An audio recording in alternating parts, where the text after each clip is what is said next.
Ikaw ba ay marunong mag-edit? Ikaw ba ay mahilig mag-edit? Or gusto mo talagang mag-edit kasi isa kang vlogger? O isa kang small YouTuber? O isa kang aspiring YouTuber? But cause wala kang computer para makagamit ng editing software.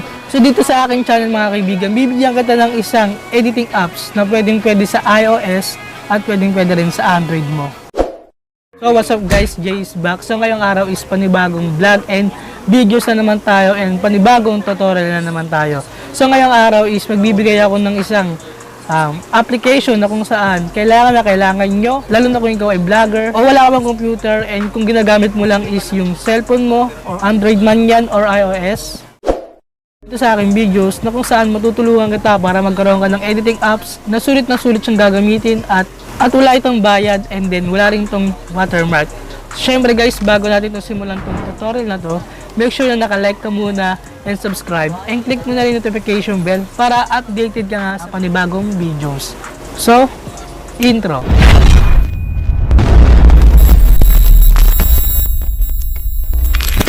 So ayun guys, nandito nga pala kayo sa akin screen recorder na kung saan ituturo ko sa inyo kung paano makakuha ng editing apps na walang watermark. Also, isa sa mga pinakamagandang editing apps sa cellphone pagdating sa mga pag-edit ng mga videos.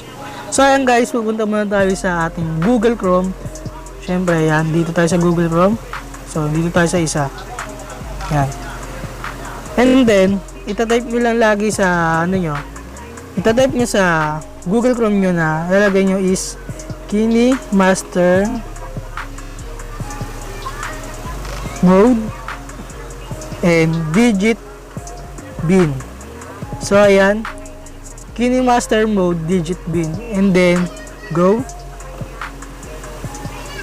And then ayan, meron dyan mga kung saan kayo pipili dyan na pipindutin nyo. Syempre, ang una nyo pipindutin which is itong unahan. Click nyo lang yan. And then, hanapin nyo guys yung pinaka download page. Baba lang kayo, scroll. And then ito, yan. Go, download page. Click nyo lang yan. And then, may mga latest siya kung gusto nyo ng KineMaster Pro Mode for 1813, 52 MB.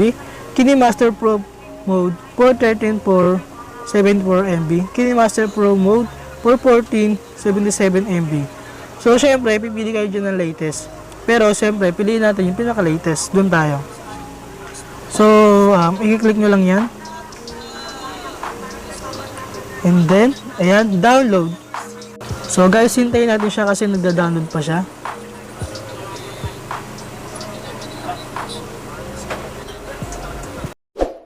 Ayun na nga mga kaibigan, tapos na nga tayo mag-download which is ito, yan, KineMaster Pro. So, pipindutin natin siya. Then, install.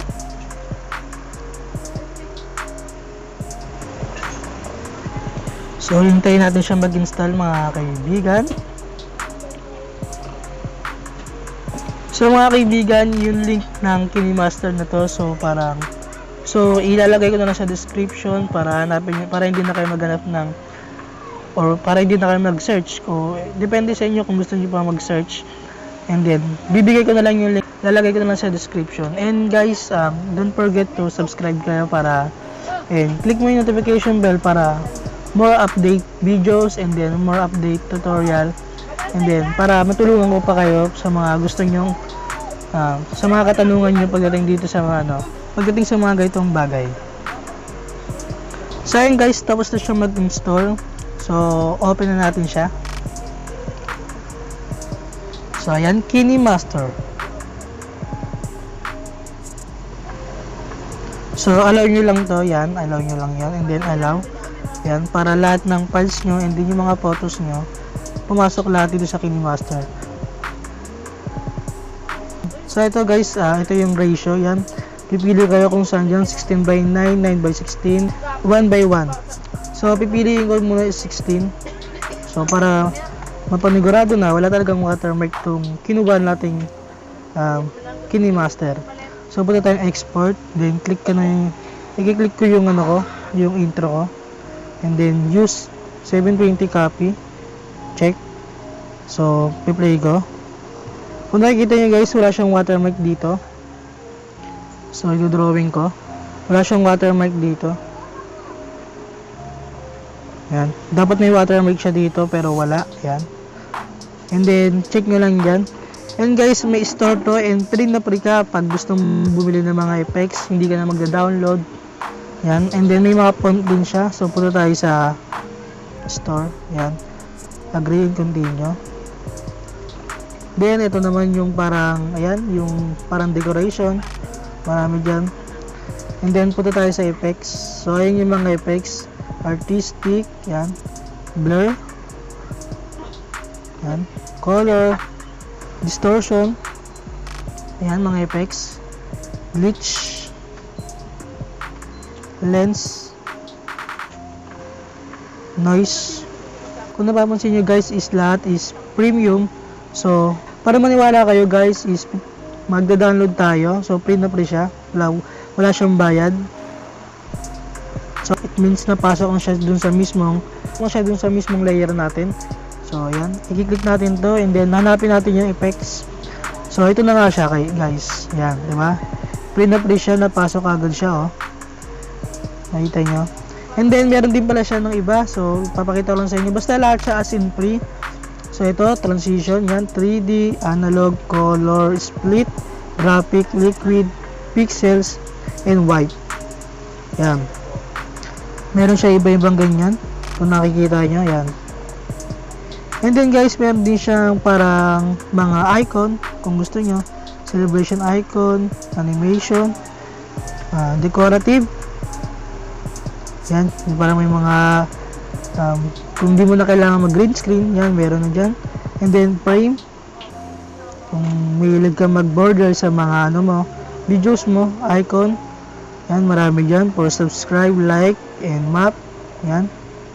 And mga icon, compose, airplay, and then meron din reaction icon, yan. Seasonal, yan. Umulan, nag-snow, umulan ng mga damo. Especially, nandito lahat yung mga matataas na MB pag ginalog mo siya. Pero, hindi mo siya sasama sa mismong ano mo, storage mo. Ang alam ko, parang dito lang siya mismo sa, mag-download mismo sa KineMaster mo. Ayan. Text accent. Yan. And then, ito naman sa text, yan. Iba-iba rin siya. Download lang. Free na free din yan, guys. And then, ito, yan. Nalimutan ko kayong tawag dito eh. Pero, i-iba nyo yung mismong videos mo pag pinasok mo yan. Pag kumuha kayo sa isa dyan. And then, ayun nga, guys. Umabot din pala siya ng, ng 60 frame rate. And then, 180 frame rate. So, back tayo. Punta tayo sa settings, yan. And then nandito yung sinasabi ko na yan, i-allow nyo lang to. Then higher, all export frame rates higher than 30 fps. And then back, so kung gusto nyo ng 180, and yan, itataas nyo, pipindutin nyo lang tong high res mode. And then back, tapos makikita nyo na dito, yan, 1080p and 60 frame rates, yan. So yan guys, hanggang dun lang. So nakikita nyo naman is wala talaga siyang watermark. Kung nakikita nyo, yan, wala siyang watermark. Yan, wala siyang watermark.